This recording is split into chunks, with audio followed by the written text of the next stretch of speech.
पक्ष नहीं लिया है, सवाल रखा है कि आप इसको देखिए और आप खुद सोचिए कि वो वीर थे, उनका बलिदान वर्थ इट था या कि नहीं। बहुत बड़ी हमारी एक स्वतंत्रता संग्राम की कहानी रही है जिसमें एक पक्ष को बिल्कुल मिटा दिया गया है इतिहास से। It's about time he got his due. आप समझ सकते हैं कि वो अंग्रेज उनको कितना डेंजरस मानते थे। उनकी पूरी जिंदगी 53 साल की जिंदगी जो पूरी इनकैप्सुलेट करने की कोशिश की है, तो उनकी तरफ से जब अवार्ड मिलता है तो वैलिडेशन है।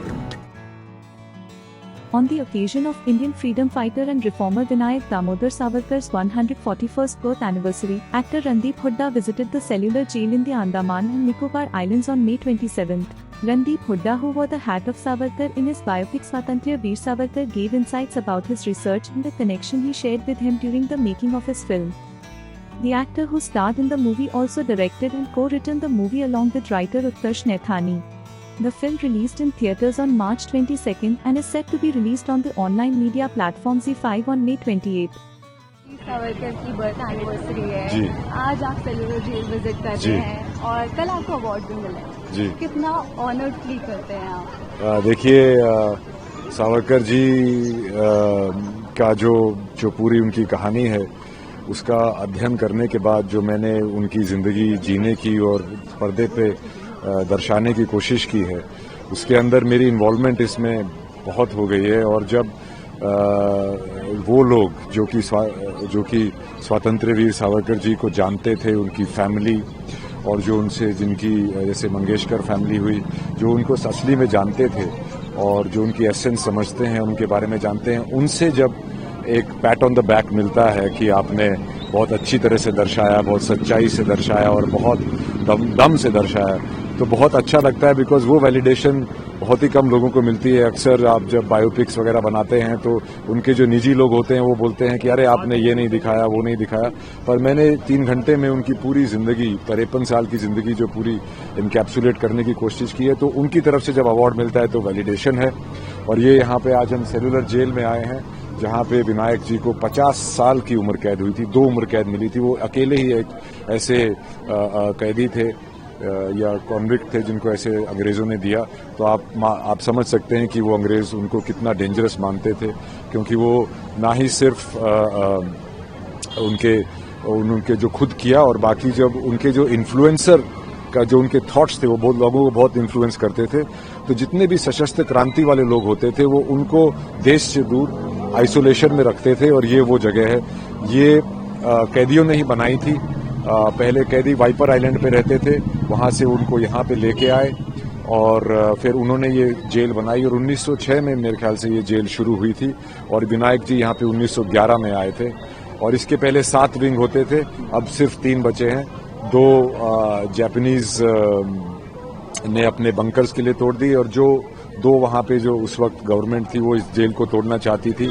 वो तो यहाँ पे जो कैदी थे उनके बच्चे हर साल आते थे, तो उन्होंने इसको बिल्कुल इसका नामो निशान मिटने से बचाया। तो ये बहुत ही एक दर्दनाक जगह है। मैंने भी स्क्रिप्ट एक कमरे में बैठ के लिखी थी, पर जब मैं यहाँ पे आया तो मैं भी भौचक्का रह गया कि इसको कैसे मैं कैप्चर करूँगा, कैसे इसकी एसेंस दिखाऊँगा। तो मैं काफ़ी समय यहाँ बिता के गया रेकी पे, और फिर आके हमने यहाँ शूटिंग की। और बहुत ही दर्दनाक फेज है, और भगवान करे किसी को भी इतनी पनिशमेंट ना मिले। और बाकी आपको अंदर बताते हैं। रणदीप, मैंने मूवी देखी है जी। मैंने देखा कि कैसे उनको पनिशमेंट मिलती थी। तो जब आप एक कैरेक्टर के लिए इतनी मेहनत करते हैं, वो कैरेक्टर आपके जहन में बस जाता है, आप जब उसके बाद किसी और प्रोजेक्ट पे काम करना चाहते हैं, करने लगते हैं, तो क्या वो कैरेक्टर कहीं ना कहीं रहता है? अब आपके साथ बिल्कुल रहता है वीर सावरकर जी का एक किरदार, क्योंकि ना ही सिर्फ इसमें मैं एक एक्टर था, एक डायरेक्टर और राइटर भी था। को राइटर उत्कर्ष नैथनी वॉज माई को राइटर इन इट। तो हमने जब इसको लिखा, समझा, हमने उनको समझने की कोशिश की, और जो भी उनके पॉइंट्स थे, जैसे बेल पिटिशन हुई, काला पानी हुआ, गांधी हत्या में जो उनका नाम आया था, हिंदुत्व, वो सारी चीजें मैंने कवर करने की कोशिश की। और मैंने सिर्फ सवाल रखा है, मैंने कोई पक्ष नहीं लिया है, सवाल रखा है कि आप इसको देखिए और आप खुद सोचिए कि वो वीर थे, उनका बलिदान वर्थ इट था या कि नहीं।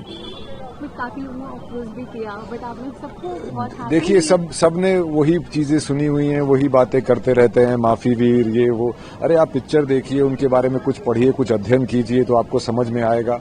और उस वक्त जो परिस्थितियां थी, मैंने अपनी पिक्चर में यही दिखाने की कोशिश की है कि जो भी इंसान होता है वो अपनी परिस्थितियों का नतीजा होता है।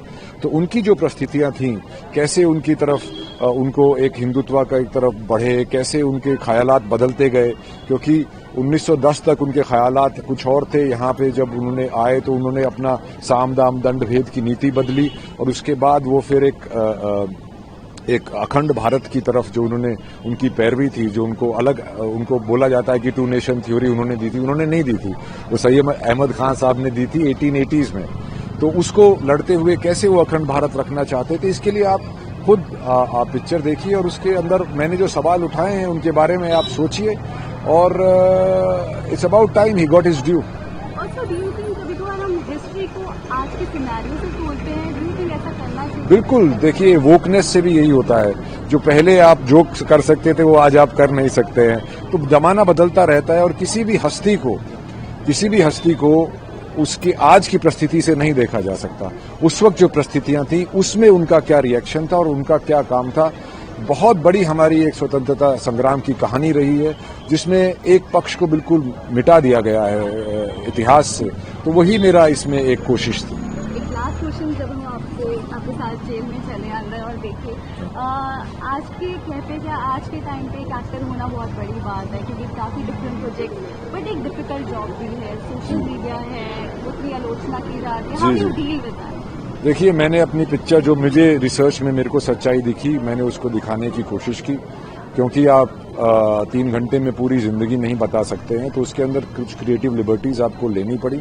पर मैंने बहुत ही फैक्चुअल रिसर्च करके ये बनाई है। अब लोगों को अगर वो सुनना ही नहीं है और आंख मूंद के उसको नकारना ही है, तो उसका मैं कुछ नहीं कर सकता। पर मैंने कुछ सवाल उठाए हैं और वो सवाल उठने चाहिए। और इतने सालों के बाद जो उनकी इमेज को मलाइन किया जा रहा है और उनको आज भी कितनी गंदी गंदी बातें बोलते हैं, और वो लोग बोलते हैं जो एक आधा घंटा भी इस जेल में नहीं रह सकते, तो मैं तो उन पे हंसता हूँ। इस जेल में आना चाहिए और देखना चाहिए यहाँ पे क्या हुआ है।